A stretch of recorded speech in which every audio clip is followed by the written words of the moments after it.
morning sky above Chicago glowed pale gold as passengers boarded Flight 709, bound for Washington, D.C.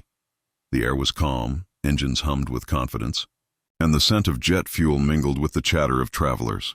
Families waved goodbye, business travelers adjusted their seats, and a young woman in seat 14C watched them all quietly.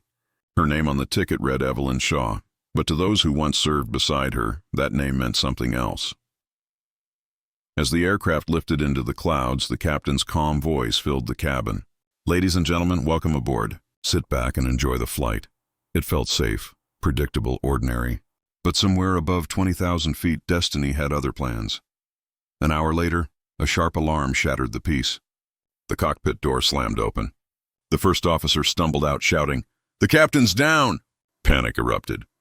The plane jolted.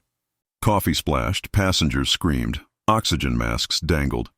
In the chaos, Evelyn remained still, eyes narrowing at the sound of the alarm. Her fingers twitched slightly, an instinct buried deep. She stood steady as stone. A flight attendant rushed toward her. "Ma'am, please return to your seat."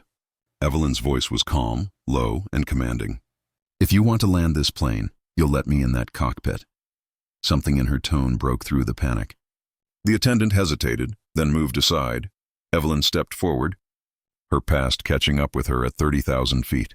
The cockpit was chaos, flashing lights, warning alarms, and the dull thud of turbulence shaking the fuselage. The first officer struggled to steady the controls, sweat dripping down his forehead.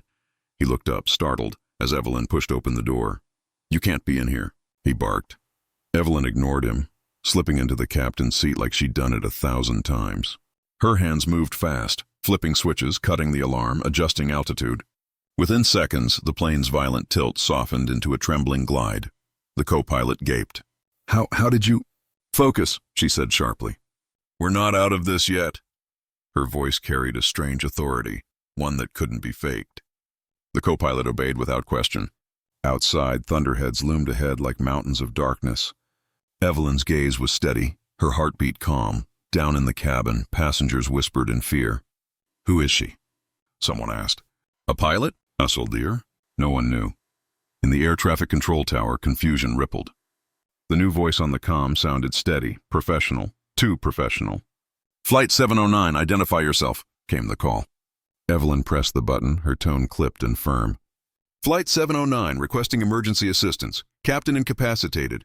I have control." On the other end of the line, an Air Force officer froze mid-sentence. That voice, it was familiar. "Run that recording again," he ordered. Static crackled, then clarity. Evelyn Shaw. The name sent a chill down the room. She wasn't supposed to exist anymore. Inside the tower, whispers turned into alarm. "That's her," one technician muttered. "Commander Evelyn Vera Shaw, classified operation, presumed dead 6 years ago." The room fell silent. A colonel picked up the secure line. "Get me command, now."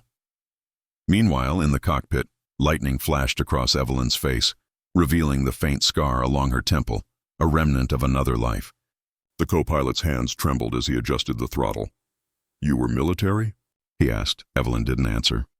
Her eyes stayed locked on the instruments. "Hold steady. We've got heavy crosswinds coming."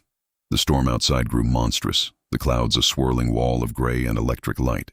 "Flight 709, this is Air Command," a voice crackled through the radio. "Identify your pilot."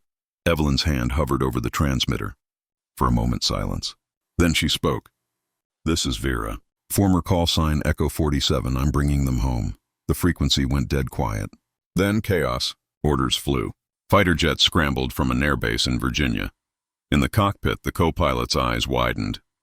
"They're sending escorts?" Evelyn nodded faintly. Standard procedure when ghosts return to life. Outside, lightning split the sky, revealing 2 distant silhouettes, F-18s closing in through the storm. The past was catching up fast, and Evelyn Shaw was no longer just saving a flight. She was rewriting history. The storm was alive, roaring, and relentless. Wind slammed against the aircraft. Lightning licked the wings, and rain hammered the glass like bullets. Inside, Evelyn fought to keep control. Her voice cut through the chaos. "Altitude 21,000. Adjust." The co-pilot obeyed, knuckles white. "We're losing power in engine 2. Evelyn's tone was steady. "Then we fly with one." Her hands moved like memory itself, precise, fearless. Every flick of a switch was a choice between life and death. Outside, the F-18s drew closer, their lights flashing through the darkness. One pilot's voice echoed over the comm, uncertain, reverent. "Ma'am, is it really you?" "Focus on the formation," Evelyn replied. "We're all getting home tonight." Below them, lightning illuminated the vast ocean, waves clawing at the horizon. The passenger sprayed, unaware that the woman saving them had once flown missions to protect the very skies they now feared. In the tower, Air Command tracked their descent. "She's flying into a hurricane," a general said. "She won't make it." Another voice, a younger officer, spoke softly. "If that's really Vera, she will." Evelyn steadied the yoke, sweat streaking her temple. "Come on, old bird," she whispered to the plane. "You're stronger than you think." And for the first time that night, the storm began to bend. Not the pilot. The runway lights shimmered faintly below through sheets of rain. "Landing gear down," Evelyn commanded. Metal groaned as the wheels extended. The co-pilot's hands shook. "We're too fast." "Not if we trust the wind," she replied. Her eyes locked on the horizon, the faint glow of safety beyond chaos. The plane roared downward, slicing through lightning like a spear. Passengers held their breath, praying between sobs. Evelyn's voice came over the intercom, calm, steady, almost soothing. "This is your pilot speaking. Keep your seatbelts on. We're going home."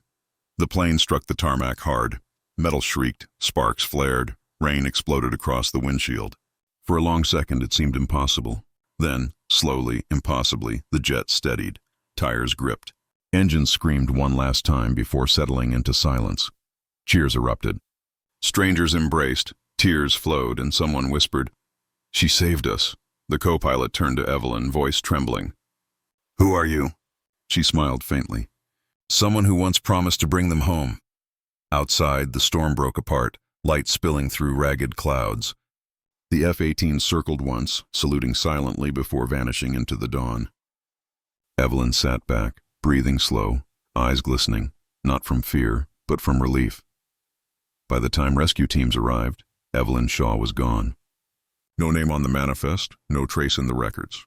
Just a cockpit still warm from her hands. In Washington, the report was stamped classified. The official statement read, "Flight 709 landed safely under unknown assistance." But the men in the control tower knew better. "Vera's alive," one whispered, "somewhere, far from the noise of headlines and medals."